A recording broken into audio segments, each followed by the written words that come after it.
Okay guys so ठीक है। अब आ गए ये लॉजिक एंड प्रूफ पे।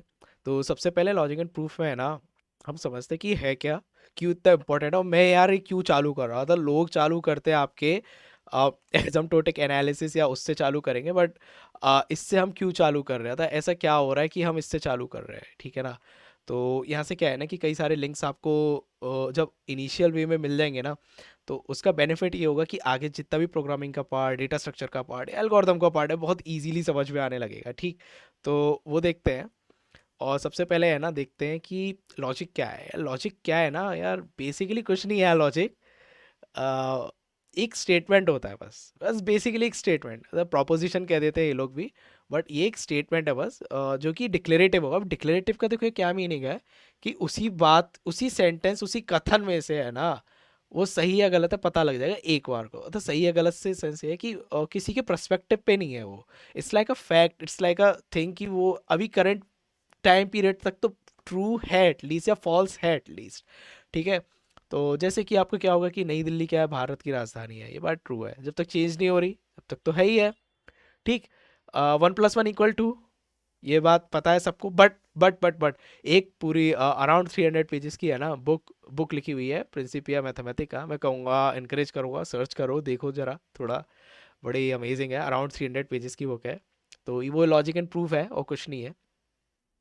और फिर आपका क्या हो सकता है कि जैंग जैसे मेरा मित्र है, मेरा फ्रेंड है, तो उसको मणिपुर में बर्थ हुआ है, ठीक है। ये बात ट्रू है, ये चीज़ नहीं हो सकती कभी। इनवैलिड प्रोपोजिशन के क्या उदाहरण हो सकते हैं, ये भी थोड़ा सा अमेजिंग है। कि जैसे कि आपका हो गया do this and do that. यार आई मीन जैसे कि हुआ कि अब मैं नहीं कर रहा, मेरा मन, मैं नहीं करूँगा, तो क्या कर लोगे, ठीक है ना। एंड यह हो सकता है कि इस सन हॉट, मतलब आज मुझे नहीं लग रही गर्मी, हो सकता है आपको अधिक लग रही हो उस समय। It depends on the person to person, कि लग रहा है या नहीं लग रहा है।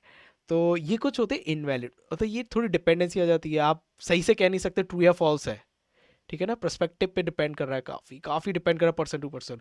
बट जब इस तरह की रीजनिंग या लॉजिक के ऊपर आप जा रहे हैं, या लॉजिक बेसिकली रीजनिंग ही है आपकी, आप उस पर बात करते हैं, बहस करते हैं, उसको काफ़ी अच्छे से ब्रीफ करते हैं कि अब क्या होगा, अब क्या होगा। कि जैसे कि ये थोड़ा मुझे ठीक नहीं लग रहा स्टेटमेंट में, अब ये रिफाइन कर सकते हैं। उसके बाद यार ये सब कर लिया, उसके बाद क्या, उसके बाद प्रूफ करेंगे, ठीक है ना।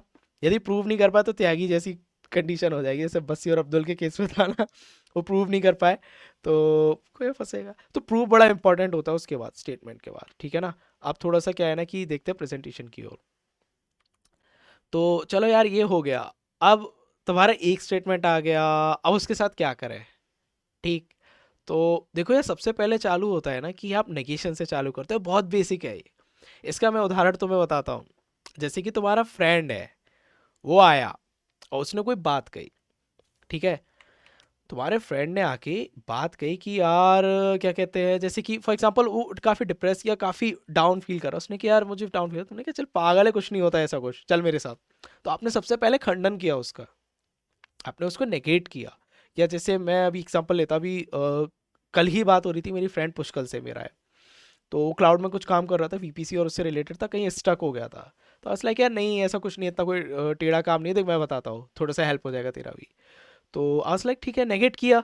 अब यहाँ से होता क्या, नेगेशन के साथ देखो क्या होता है, दोस्तों के साथ ही देखोगे उदाहरण में, कि जैसे ही तुमने नेगेट किया, बात आगे बनती है, बढ़ती है, बढ़ती है, बढ़ती है, तो कॉम्प्लेक्सिटी क्रिएट होती है। वही चीज़ हम लॉजिक के साथ करेंगे, ठीक है।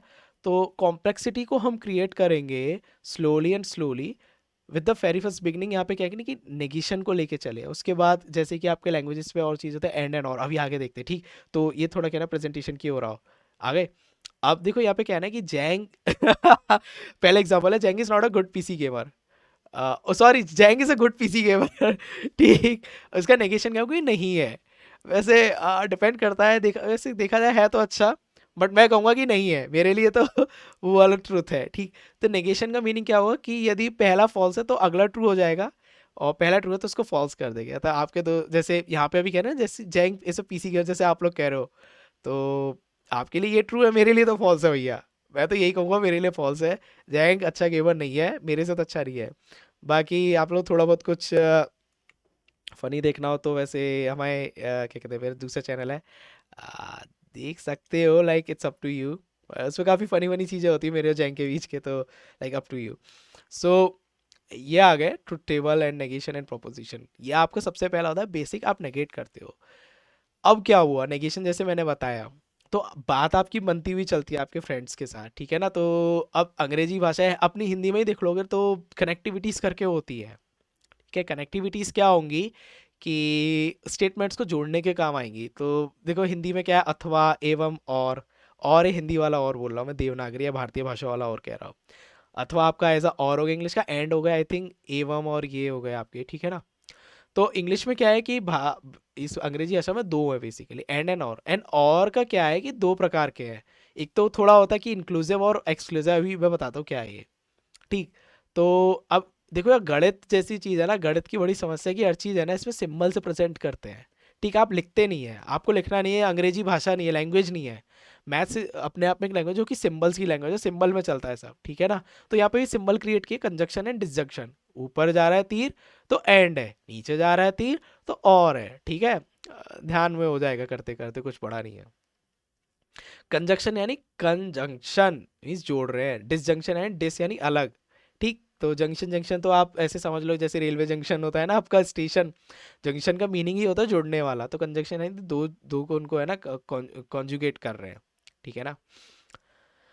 तो ट्रुथ टेबल आपकी क्या हो गई एंड की, जैसे कि अब जैसे एंड है ये, तो ट्रू एंड ट्रू ट्रू होगा क्योंकि आपने पहली बात कही एंड उसके साथ दूसरी बात भी सही होनी चाहिए, तभी वो आपस में ट्रू होंगे, ठीक है ना। तो जैसे कंडीशंस होती है ना, कई बार आ जाती है कि हाँ जैसे कि आपका अटेंडेंस का होता है, तो कॉलेज में जैसे अटेंडेंस का होता है ना कि इतनी 75% अटेंडेंस होनी चाहिए, या आपके क्या कहते हैं 60% अटेंडेंस होनी चाहिए, तो उसी के साथ क्या करते हैं वो होगा, ठीक है ना। तो ऐसे करके होता है ये। तो जब अटेंडेंस का गेम आएगा वो होगा, तो वहाँ पे ये रहता है एंड का। आपकी अटेंडेंस कम हुई, आप नहीं बैठ पाओगे, आपके मार्क्स कम हुए आप बैठ नहीं पा रहे तो आपकी अटेंडेंस कम है, पूरा का पूरा ऐसे है, ठीक। ये आपका एंड हो गया पूरा, ठीक। अब और में क्या होता है भैया, और में क्या हो गया आपके, और का मैं बताता हूँ। और में जैसे कि और का एग्जांपल मुझे लगता है अच्छा, और दो तरह के इंक्लूसिव एंड एक्सक्लूसिव, ठीक है। दो दो दो है, दो दो दो, दो। इंक्लूसिव एंड एक्सक्लूसिव का मीनिंग क्या हुआ, इंक्लूसिव का मीनिंग है कि कोई भी एक हो जाए, ठीक। कोई भी एक इंक्लूड कर जाए। एक्सक्लूसिव होता है कोई एक ही एक होना चाहिए, ठीक। तो दोनों कंडीशन नहीं होंगे एक्सक्लूसिव के केस में। इंक्लूसिव के केस में क्या है कि आपका क्या है कि कोई भी एक हो रहा होगा, तो जैसे कि इंक्लूसिव का थोड़ा सा देखना पड़ेगा। एक्सक्लूसिव का मैं सोच रहा हूँ, आई थिंक बाइक का जैसे होता है ना, जैसे आपकी बाइक होती है, आप बाइक रिपेयर या आपकी कार रिपेयर करने के लिए लेके जाते हैं, ठीक है ना। तो वो वहाँ पे आपका जहाँ तक एक्सक्लूसिव की इतने 1000 किलोमीटर्स हो गए, वो या पहले क्या कहते हैं इतने मंथ्स हो गए, दोनों में से जो भी पहले होगा उसके बेसिस पे हो जाएगा, ठीक है ना। तो अब ये इंक्लूसिव में डालूँ एक्सक्लूसिव, थोड़ा देखना पड़ेगा भाई। बट मुझे लगता है तुम्हें थोड़ा सेंस बना है, एक्सक्लूसिव इंक्लूसिव तो तुम समझ ही जाओगे यार। दो चीज़ है दोनों में से, और मैं कोई कंडीशन बाउंडेड नहीं है, तो कोई भी एक ट्रू हो गया तो ट्रू ही है भैया बात, ठीक है ना। उसमें तो कितना वो लंबा चौड़ा माथा पच्ची है नहीं हमारी। इसका है कि एक्सक्लूसिव का तुम जब भी देखोगे ना, तो कोई भी एक होनी चाहिए बात, ठीक है। सो ये थोड़ा सा है इसमें कि एक्सक्लूसिव के केस में यदि देखोगे ना कि कोई भी एक हो रहा होगा तो ही होगा, दोनों कंडीशन फुल हो रही होंगी तो भैया हम नहीं लेंगे, ठीक। या ऐसे ले सकते हैं जैसे कि कोई कोर्स है आपका कॉलेज में कि प्री रिक्विजिट कोर्स ये है, या दोनों में से कोई एक होने चाहिए। तो जैसे कई बार होता है ना किसी कोर्स की रिक्वायरमेंट होती है कि दोनों में से कोई एक होगा तो हम लेंगे, दोनों में से दोनों होंगे तो नहीं ले रहे, या दोनों में से दोनों ही नहीं है तो नहीं ले रहे, पर कोई एक ही होने चाहिए, तब उस केस में एक्सक्लूसिव और आपका काम करता है, ठीक है। ये तो आपके ये हो गए कनेक्टिविटीज। अब देखो क्या हुआ कि इनके है ना जोड़ने से, या इसका यूज कहाँ हो रहा है भैया, तुम लोग कहोगे ये देवांश भैया हमको बताओ इसका यूज कहाँ हो रहा है ऐसा कि हमको समझ में भी आए, ठीक है। तो इसका यूज आपका क्या होगा, लॉजिक सर्किट करके होता है। अभी आगे है ना इसका थोड़ा देखिए कि क्या है लॉजिक वर्ड से, तो समझ में आ गया लॉजिक क्या है। लॉजिक सर्किट क्या है, लॉजिक सर्किट में भी सिंपल वही होता है, आपका एक स्टेटमेंट होगा, वहाँ पे केवल दो फॉर्म होते हैं आपके, बाइनरी जिसे कहते हैं, बाइनरी क्या आगे आगे बताएंगे, इतना सोचना मत। 1 एंड 0 होता है, 1 एंड 0 ऑन एंड ऑफ समझो, जैसे करंट होता है वोल्टेज होता है हाई एंड लो, ठीक है, जैसे बटन होता है ना बल्ब का, घर में जलाते हैं, फैन का जलाते हैं, तो 1 and 0, तो ये आपका हो गया बाइनरी, दैट्स बाइनरी। तो वहीं पे सबसे पहले क्या होता है, नॉट गेट करके होता है, जैसे आपने नेगेशन किया, फिर एंड गेट होगा, और गेट होगा, तो इसी एक्सॉर गेट होगा, एक्सक्लूसिव और, क्योंकि और दो प्रकार के थे ना हमारे, तो एक्सक्लूसिव और, इन दोनों का यूज़ वहाँ है, इन इन सभी चीज़ों का जो अब तक हमने देखी, ठीक। अब वही चीज़ क्या है कि और कॉम्प्लेक्सिटी जब क्रिएट होगी तो कंडीशनल स्टेटमेंट करके आएगा, ठीक है ना। तो कंडीशनल में आप देखोगे कि क्या हो रहा है क्या नहीं हो रहा है, ठीक है ना।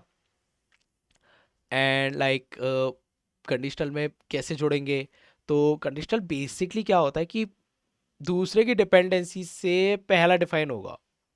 तो अब देखो यार, इसके एग्जांपल बड़े अच्छे हैं। तो जैसे यार तुमने कोई बात कही, वो बात सही नहीं कराई, तो बात सही है भैया। या इसका एग्जांपल जैसे मैं बताता हूँ कि क्या हुआ कि आ, मेरी बहन का मैरिज था, तो डांस प्रैक्टिस किया, एंड लाइक मैं डांस परफॉर्म नहीं कर पाया, तो अब उस बात का कोई मीनिंग नहीं है, ठीक है ना। तो तुमने कोई चीज़ की, वो नहीं हो पाए, तो उसका कोई मीनिंग है ही नहीं इन दी है, लोगों के लिए उसके लिए कोई मतलब नहीं है। या ऐसे भी हो सकता है कि अगला एग्जांपल क्या हो सकता है इसके लिए, पहला ये दूसरा एग्जांपल समझ में आया ना, कि मैं डांस प्रैक्टिस की, डांस परफॉर्म नहीं कर पाया, तो दैट मीन्स कि या तो मैंने प्रैक्टिस ही नहीं की थी, मैं झूठ बोल रहा था, या ठीक है नहीं हुई तो नहीं है, उसका कोई मीनिंग नहीं रहा बात का, इट्स एंड। तो यूजुअली उसका थिंक वही जाएगा, प्रैक्टिस नहीं की थी या रेडी नहीं था, कुछ भी था। तीसरा एग्जांपल है आपका कि आपने पहला कथन फॉल्स कह दिया है और बाद में बात ट्रू हो जाए। जैसे कि आपने कहा कि यार मैं पढ़ा तो नहीं हूँ, पास हो गया, तो पास हो ही जाऊंगा सेमेस्टर के लास्ट एग्जाम में, पता नहीं ऐसे एग्जाम्पल क्यों आते हैं अपने से जुड़े हुए। तो जैसे आप पढ़े नहीं हो और आप एग्जाम देने के बाद पास हो गए, तो सेमेस्टर पास हो गया पूरा, ठीक। चौथा एग्जाम्पल तो भाई क्या होगा कि पहली चीज़ ही फॉल्स है, दूसरी भी उसका रिजल्टेंट भी फॉल्स क्यों रहा, तो भैया फॉल्स ही होगा ना। नहीं, वेट, फॉल्स क्यों होगा, यदि पहली चीज फॉल्स है, कंडीशन है ना। हाँ, यदि ये कंडीशनल का केस है, सॉरी एंड का नहीं है। कंडीशनल में क्या है कि आपने पहली बात कही कि वो गलत है, दूसरी भी बात और वो जाके गलत ही प्रूव हो जा रही है, तो मतलब आप तो सही थे ना। मतलब आपने कहा कि क्या कहते हैं, ये वाली आइसक्रीम मत खाइयो, अपने दोस्त से कहा इसका टेस्ट अच्छा नहीं है, और उसने खा ली लपक के, और टेस्ट सही में अच्छा नहीं निकला, तो आपकी बात तो सही थी ना। ये कंडीशनल हुआ कि अगले की डिपेंडेंस, क्योंकि वो अच्छा नहीं निकला, चेहरा बना रहा है, तो आपकी बात सही हो गई, ठीक है ना। तो ये आपका हो गया कंडीशनल, हाँ ठीक, मैं सही बताया। अब कंडीशनल में है ना क्या है कि देखो उसको थोड़ा सा और है ना, क्या किया इन लोगों ने कि और कॉम्प्लेक्सिटी क्रिएट करने के लिए कन्वर्स, कॉन्ट्रा पॉजिटिव, इन्वर्स करके, वही ऐसे समझो कि वही कान पकड़ा हुआ है, बस घुमा फिरा के पकड़ रहे हैं अभी, ठीक है। कोई मतलब है नहीं उस बात का, मैं तुम्हें सही बताऊं। बट ठीक है भैया, रीजनिंग कर रहे हैं ये लोग, इन पे कोई काम तो है नहीं। तो कन्वर्स में क्या हुआ कि जैसे आपका पी इम्प्लाइज क्यों था, सिंपल कि आ, मेरे पास पैसे है, तो मेरे पास यदि पैसे है तो मैं पेन खरीद लूँगा। यदि मैं पेन खरीद पा रहा तो इसका मीनिंग क्या हुआ, मेरे पास पैसे हैं, ठीक। कॉन्ट्रा पॉजिटिव में आप नेगेट कर दे रहे हैं, मेरे पास पैसे नहीं है तो मैं पेन नहीं खरीद पाऊंगा। अब कॉन्ट्रा पॉजिटिव क्या है कि मैं पेन नहीं खरीद पाया तो मेरे पास पैसे भी नहीं है, उसका मीनिंग ये हुआ। ठीक, इन्वर्स वही है यार, ये ऊपर वाले वैसे ही समझो, कुछ ऐसा नहीं है, ठीक है ना। तो इन्वर्स आपका वही हो गया कि मेरे पास पैसे नहीं है तो भाई पेन तो ले ही नहीं पाऊंगा मैं, ठीक है ना, सिंपल है, ठीक। अब ये तो हो गया आपके कंडीशनल, ठीक है।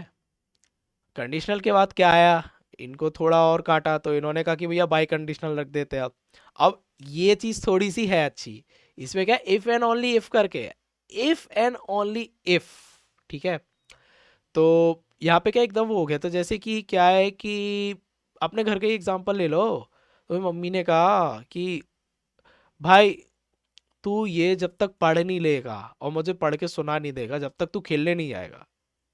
ये तुम्हारा बाई कंडीशनल का सबसे अच्छा एग्जांपल है, उससे अच्छा एग्जांपल कोई हो ही नहीं सकता दुनिया में, ठीक। बस यही है। अब देखो, अब तक की समस्या थोड़ी बताता हूँ, हमने इतना तो कर लिया, ठीक, इतना हो गया।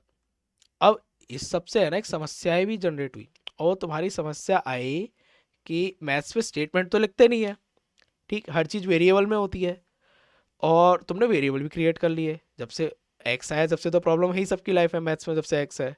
बट अब P Q R S T भी आ गए, तो भाई अब क्या करें। और तुमने कुछ ऑपरेटर भी बना लिए, मतलब एंड एंड और को भी रिप्रेजेंट तुम वेरिएबल से कर रहे हो, तो छोटा सा पंगा है। कि जब ऑपरेटर भी आ गए, ऑपरेशन तुम्हें परफॉर्म करने हैं, और कई सारे ऑपरेशन एक साथ आ गए, तो स्टेटमेंट कई सारे, ऑपरेशन कई सारे हो रहे हैं, कहीं नेगेट हो रहा है, कहीं एंड हो रहा है, कहीं कंडीशनल आ रहा है, बाई कंडीशनल आ रहा है, कहीं कुछ आ रहा है, और उन आपस में वो और भी कॉम्प्लेक्स हो रहे हैं, तो अब क्या करेंगे भाई? तो उसका समाधान क्या? तो इन्होंने क्या किया कि प्रेसिडेंस टेबल करके बनाई। प्रेसिडेंस टेबल का मीनिंग क्या हुआ कि हायरार्की टेबल समझो, जो भी ऑपरेटर की एक रैंक कर दी, यदि ये ऑपरेटर हमें मिल जा रहा है तो हम पहले इसको सॉल्व करेंगे। अब इसका है ना, चलो थोड़ा लॉजिक तो समझ आया कि यार देखो बहुत सारी चीज़ें हो गई, पिक क्या करें पहले, ऐसे समझो कि तुम्हारे स्टेटमेंट कई सारे हो गए, अब ऑपरेटर इसमें कई सारे हैं, पिक क्या करेंगे हम? सबसे पहले जाएंगे किसे किया, किसको करें, प्रेसिडेंस किसका देखेंगे? तो इसमें तरीका होता है कई बार लेफ्ट टू राइट रीड करने का, राइट टू लेफ्ट, जैसे लैंग्वेज में होता है ना राइट टू लेफ्ट लिखने का, लेफ्ट टू राइट लिखने का, तो वही चीज़ यहाँ है। तो डिपेंड करता है हेडर किस साइड से चल रहा है, इनका मुझे लगता है लेफ्ट टू राइट ही होना चाहिए, मोस्टली प्रोग्रामिंग लैंग्वेजेस में भी लेफ्ट टू राइट ही होता है। जो भी ऑपरेटर पहला हिट करेगा हम उसको सॉल्व करना चालू कर देंगे, दैट्स इट। ठीक, या ब्रैकेट्स होंगे वो होंगे, हम पहले उसको पिक कर देंगे लेफ्ट टू राइट रीड करते हुए। तो ये एक चीज़ होती है, ये तुम्हें प्रोग्रामिंग में आगे जाके दिखेगा, यही सेम चीज़, ठीक है ना? तो प्रेसिडेंस टेबल तुम्हारी हो गई। एंड अब यहाँ पे क्या है कि जैसे कि तुम्हारा नेगेशन ऑपरेटर सबसे पहले रख दिया, देन एंड एंड और रख दिए, देन कंडीशनल बाय कंडीशनल रख दिए, ठीक है ना? अब लॉजिकल इक्विवेलेंस क्या होता है? ये दो स्टेटमेंट्स के बीच का एक रिलेशनशिप होता है, और इसको कैसे और थोड़ा मैं तुम्हें सही से कहूँ। हम्म तो लॉजिकल इक्विवेलेंस का मीनिंग देखो, लॉजिकली इक्विवेलेंट होना, यदि दो स्टेटमेंट लॉजिकली इक्विवेलेंट है तो उसका मीनिंग क्या हुआ कि या देखो, हाँ तो वही चीज़ हुई कि यदि देखो पहली चीज़ तुम्हारी नहीं हो रही है ठीक, तो दूसरी भी नहीं होगी, या तो पहली चीज़ ठीक हो रही है तो दूसरी भी ठीक होगी, मतलब true true and false false वाला कुछ कुछ हो गया, डिपेंडेंसी ही है ये, बट इक्विवेलेंट फॉर्म में। तो इसका ऐसा नहीं कि आगे का पीछे इम्पैक्ट है, पीछे का इम्पैक्ट आगे आ रहा है, कोई भी एक हो रहा है तो दूसरे पे इम्पैक्ट उसका साफ साफ आ रहा है।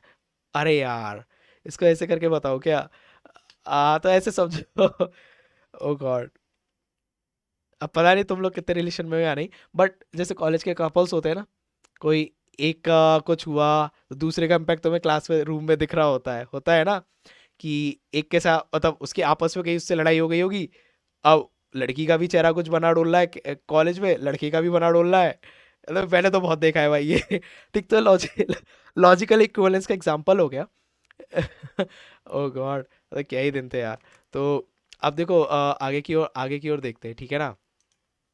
कि आगे देखते हैं, आगे क्या आगे आगे आपके प्रिडिकेट एंड क्वांटिफायर, ओके। अब देखो हमारे पास कई सारी चीज़ें हो गई, स्टेटमेंट हो गए, स्टेटमेंट हम वेरिएबल पे आ गए, ठीक है ना? अब वेरिएबल से क्या हो गया कि अब क्या करना है भाई? अब देखो वेरिएबल भी हो गए और उनका कलेक्शन भी हो रहा है एक और, क्योंकि एक और के स्टेटमेंट एक और है, दूसरी चीज़ के स्टेटमेंट दूसरी और है, दूसरी प्रॉब्लम के। तो उसका अब क्या करेगा, उनकी प्रॉपर्टीज़ हमें यदि डिस्क्राइब करनी है किसी एलिमेंट की या किसी वेरिएबल की, तो कैसे करेंगे? तो उसके लिए हम प्रिडिकेट यूज़ करते हैं, ठीक है ना? तो x person is an Indian, x क्या हो गया, ये उस पर्टिकुलर स्टेटमेंट में से हम निकाल के ला रहे हैं, तो ये प्रॉपर्टी डिफाइन कर रहा है कि यार ओ, जो पर्सन का एक हमारा पूरा क्लब है, ग्रुप है, या जो स्टेटमेंट्स हम इस पर्सन के ऊपर सॉल्व कर रहे हैं, जो भी ये एक्स पर्सन है वो इंडियन है, ठीक? तो एक प्रॉपर्टी डिफाइन कर रहा है इंडियन उसकी। क्वांटिफायर क्या हुए? क्वांटिफायर क्या हुआ कि जो हमने पूरे स्टेटमेंट का कलेक्शन है, वेरिएबल्स का कलेक्शन है, जिसके ऊपर अब ये प्रॉब्लम और वो कर रहे हैं, तो अब हमें ये भी तो बताना है कि वो सारे के सारे हो रहे हैं या कोई एक ही हो रहा है, ठीक है ना? सारे के सारे के लिए क्या है कि फॉर ऑल करके है, एंड देयर एग्जिस्ट एटलीस्ट, ये चीज़ है ना, उल्टा ई, ये समझ लो उल्टा ए तो तो उल्टा ई आप कहोगे देयर एटलीस्ट वन, कम से कम एक होगा, एक एटलीस्ट होगा। फॉर ऑल का मीनिंग सारे के सारे है ही, ठीक है ना? तो ये तो बस ऐसी बेसिक चीज़ है, मुझे इतनी है नहीं है। बट हाँ, variable for all for their axis, ये मैं अपने लिखने में भी काम करता था कई बार, मैथ्स के आउटसाइड भी, तो नोट्स है उस पर बनाने के लिए। नोट से ध्यान आया, पीडीएफ का लिंक, पीडीएफ या डॉक के फॉर्मेट में जैसे भी है, मैं उसे लिंक कर दूंगा अभी, एंड ब्लॉग बाकी सब ब्लॉग पे डाल दूंगा, ब्लॉग को बिल्ड करता हूँ जल्दी से, यार काम करना है। तो अब रूल ऑफ इन्फेरेंस, अब भाई अब ये क्या आ गया तुम कहोगे? देखो ये है ना, ये क्या है, ये कुछ नहीं है, ये है ना, ये कुछ भी नहीं है। इन्फेरेंस का या रूल्स का क्या मीनिंग है कि इन्फे उसमें से अब क्या और सेंस लेके आए, हम कैसे और अच्छे से सेंस लेके आए। तो इन्होंने क्या किया, कुछ और नियम बना दिए। है ये वही एंड एंड और, बस उसको थोड़ा सा कॉम्प्लेक्स कर दिया है। क्या है कि वही तीन चार चीज़ हमारे एक्सॉर और वो नॉट और वही यूज़ हो रहे हैं, और कुछ रूल सेट कर दे कि इस तरह के रूल में ये ऑपरेटर यूज़ होंगे, इस वाले रूल में ये वाले ऑपरेटर यूज़ होंगे, इस वाले रूल में इन दो ऑपरेटर का, इन दो रूल का यूज़ होते हुए, और इन दो रूल में जो ऑपरेटर यूज़ हो रहे थे वो सारे यूज़ होंगे, साथ के साथ कुछ इसके ऑपरेटर यूज़ होंगे। तो ये कुछ समझ में आ रहा है ना, या नहीं है? तो एक रूल में क्या है कि अगले पिछले या कोई और रूल उठा के हम ले रहे हैं, उन रूल के भी जितने वो थे ऑपरेटर वो भी हम ले रहे हैं, ठीक है ना। ये जो चीज़ है ना, इसका सेंस अभी आगे थोड़ा फंक्शन में मिलेगा, फंक्शन में भी हम थोड़ा देखेंगे क्या है, सेट्स में, सेट्स के उस वाले पार्ट में आएगा। तो कुछ कुछ अभी समझो कि एक के उसमें हम दो को भी लगा रहे हैं, समझ रहे हो ना, कॉम्प्लेक्सिटी हम बना रहे हैं यहाँ पे, वही चीज़ है। तो अब देखो ये क्या है, मॉडस बोनस क्या हो गया आपका, P implies Q, simple, simple है, पी इम्प्लाइज क्यू। भाई मैं पढ़ लिया, मैं पास हो गया, मैं पढ़ेगा तो मैं पास हो जाएगा। मॉडस टॉलरेंस क्या है, ये नाम थोड़े रट जाएंगे यार, हमने भी करे थे, हो जाएगा तुमसे भी। तो ये तो इन्फेरेंस का रूल का इंपॉर्टेंस समझे ना, अभी आगे फंक्शन में इसका थोड़ा दिखेगा लिंक, ठीक है ना। फिर फंक्शन से लिंक तुमको मिलेगा आगे प्रोग्रामिंग और उस वाले पार्ट में, एल्गोरिथम में और वहाँ पे। तो ये चीज़ें इस तरह से लिंक्ड है ना, तो तुम्हें भी अब थोड़ा मुझे लगता है इंटरेस्ट आने लगेगा या आ रहा होगा। तो ये सिंपल है, पी इम्प्लाइज क्यू, यदि पी क्यू फॉल्स हो गया तो भैया पी भी फॉल्स ही है, मतलब तुम फेल हो गए तो मीनिंग है तुम पढ़े ही नहीं थे, अब किसी को क्या लेना देना, ये सिंपल है ना। मेरा डांस नहीं किया तो मतलब प्रैक्टिस ही नहीं की होगी इसने, की तो थी, बट वही चीज़ है ना, कोई मीनिंग नहीं रहा ना उस बात का, तो टॉलेंस हो गया। हाइपोथेटिकल सिलॉग क्या होता है यार, हाइपोथेटिकल का मीनिंग क्या हुआ, हाइपोथेटिकल समझ रहे हो ना, हाइपोथेटिकली वो बात भी ट्रू ही हो जाएगी या फॉल्स हो जाएगी। तो जैसे पी का यदि इंप्लाइज क्यू पे आ रहा है, पहली बात का दूसरी पे जा रहा है और दूसरी बात का तीसरी पे जा रहा है, तो पहली बात का तीसरी पे भी जा ही रहा होगा ना, ठीक है ना। जैसे इसका इसका उदाहरण क्या रख सकते हैं, इसका इसका ऐसे ऐसे सोच सकते हैं, मुझे लगता है कि यदि तुम पढ़े, यार एक पढ़े के ही क्यों आ रहे हैं मेरे को एग्जाम्पल में, तो समझ ही नहीं आ रहा है, पता नहीं यार। तो इसका यही हो सकता है कि तुम पढ़े, या स्कूल का एग्जाम्पल ले लेते, तुम्हारे तुम पढ़े और तुम्हारी मम्मी ने क्या करा कि ये वाला टॉय दिला दिया और ये वाला फ़ोन दिला दिया, चलो फ़ोन लेते हैं, मैंने भी ऐसे ही किया था 10वीं मार्क्स लाके, ठीक। तो मेरे मार्क्स अच्छे आए तो मुझे फ़ोन मिल गया, और यदि मुझे फ़ोन मिल गया है तो मतलब मैं खुश हूँ। तो यदि मेरे मार्क्स अच्छे आए तो मैं खुश हूँ, मैं हैप्पी हूँ, आई एम हैप्पी, मैं प्रसन्न हूँ, ठीक है। डिसजंक्टिव सिलॉग क्या हुआ, यार देखो, डिसजंक्ट अभी पीछे देखा था ना, और होता है वही चीज़ है। यदि पी और क्यू ट्रू है and p is false then q is true. ये वही सिंपल ऑपरेटर का वही हो रहा है, मतलब पी और क्यू तुमने लिख दिया ऊपर एंड पी के साथ एंड कर दिया, तो पी और पी आपस में कैंसिल आउट कर जाएंगे। भाई तुम्हारी दो चीज़ है, तुमने कहा यार देख, देख या तो मैं तुझे 100 रुपये दे दूंगा,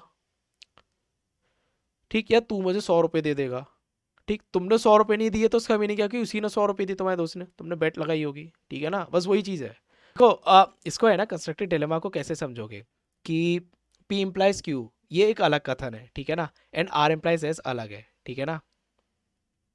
तो पी इम्प्लाइज क्यू, इसको क्या एग्जांपल है कि यदि मैं सब्जेक्ट पास करना चाहता हूँ, या यदि मैं सब्जेक्ट पास करना चाहता हूँ, नहीं इसको ऐसे लेते हैं,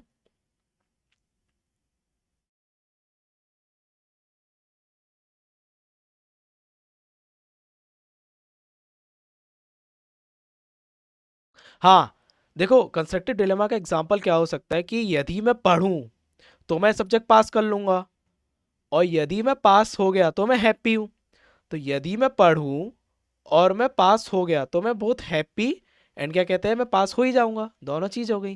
तो आपका कंस्ट्रक्टिव डिलेमा का एग्जांपल ये होगा, ठीक है ना, सिंपल। मतलब पहली दो यदि ट्रू हो गई तो अगली दो भी ट्रू हो ही जाएंगी, ठीक। तो ये आपका हो गया कंस्ट्रक्टिव डिलेमा। अब देखो आगे है ना इसमें, अब जो बची हुई चीज़ है वो है बस प्रूफ, यही हमारा एक लास्ट बचा है। यार तुमने स्टेटमेंट कर लिए, तुमने सब कुछ कर लिया, तुमने क्या कहते हैं, क्या कहते हैं कॉम्प्लेक्सिटीज तुमने बना ली, तुमने क्या कहते हैं ये भी देख लिया कि उनका यूज़ कहाँ हो रहा है, जैसे कि अभी लास्ट हमने देखा ना, मोडस पोनस टोलस, और क्या कहते हैं लॉजिक के भीतर हम क्या कहते हैं और दो लॉजिक के मेथड्स हम लेके आ रहे हैं, वो फंक्शन का कुछ वहाँ रिलेशन है, कॉम्प्लेक्सिटीज जो क्रिएट कर रहे हैं वो आपका केवल और केवल लॉजिक सर्किट्स तक ही नहीं है, उसके भीतर प्रोग्रामिंग में भी है, बट लॉजिक सर्किट उसका एक फिजिकल वो है। अब प्रूफ को हम देखते हैं, क्योंकि आपने अपनी बात रख ली, अब प्रूफ भी तो करना होगा ना।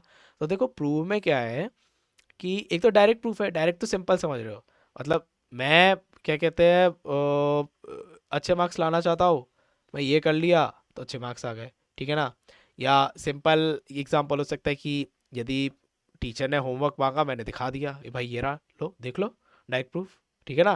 प्रूफ बाय कंट्राडिक्शन में क्या है, ये इसका एग्जांपल अच्छा है, ठीक। इसमें क्या है ना, हम कंट्राडिक्ट करते हैं, ठीक, और फिर उस कंट्राडिक्शन को एजम्पशन मार के है ना उसे प्रूव करने की ओर चलते हैं। यदि वो प्रूव हो जाती है तो यानी हमारी पहली बात गलत थी।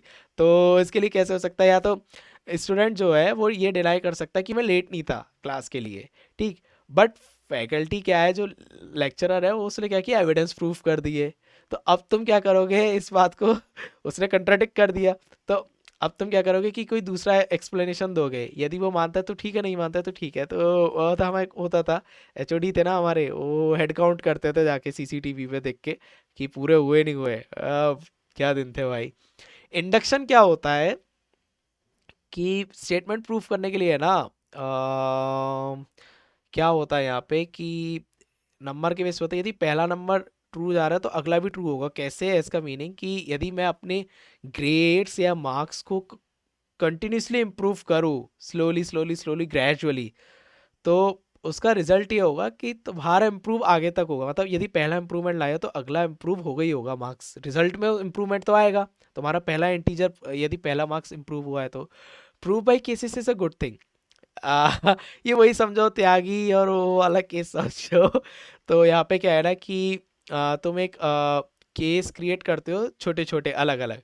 तो जैसे कि तुम्हारे यदि फाइनल ईयर प्रोजेक्ट, मुझे नहीं पता कितने तुम फाइनल ईयर पार करे हो नहीं करे हो या हो, तो बैचलर्स के फाइनल ईयर में क्या होता है ना, प्रोजेक्ट देना होता है बड़ा। तो हर एक मंथ या क्वार्टर या हर 2 मंथ बाद है ना आपको शोकेस करना होता है कितना इंप्रूवमेंट हुआ, क्या कितना काम हुआ, क्या अटके क्या नहीं अटके। तो वो केसेस में तुम डिवाइड करते हो कि पहले क्या आएगा क्या फीचर्स होंगे, तो उसको केसेस मानो, ठीक है ना। फिर प्रूफ बाय काउंटर एग्जाम्पल करके तुम्हारा हो गया कि तुम ऐसे कॉन्ट्राडिक्शन जैसे ही है, तो इसमें क्या है कि उल्टा एग्जाम्पल लेके तुम प्रूफ करने की ओर जाओगे। तो काउंटर एग्जाम्पल में जैसे कि हो गया कि काउंटर एग्जाम्पल के लिए क्या बताओ, ये टेस्ट से रिलेटेड ले ले क्या। सो जैसे कि मान लो कि ये अच्छा एग्जांपल है। मान लो तुम एग्जाम के लिए पढ़े नहीं हो, ठीक, और तुम पास हो गए, तो तुम ये बात प्रूव कर सकते हो तुम पढ़े थे, ठीक है ना। तो तुक्के में तुमने आंसर दिया, एमसीक्यू मान लो, और वो ठीक हो जाते हैं, तो किसी को पता ही नहीं लगेगा, ठीक है ना। तो ये काउंटर एग्जाम्पल करके एक एग्जाम्पल हो गया, सिंपल है। देखो ये बहुत चीज़ें टफ नहीं है, ऐसे ही है ये, ठीक है ना। काउंटर ही तुम मतलब मान लो कि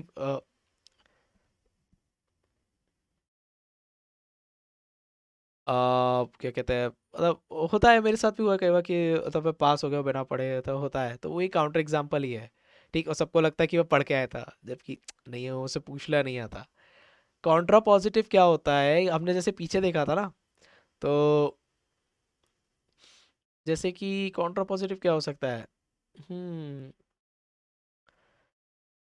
आ,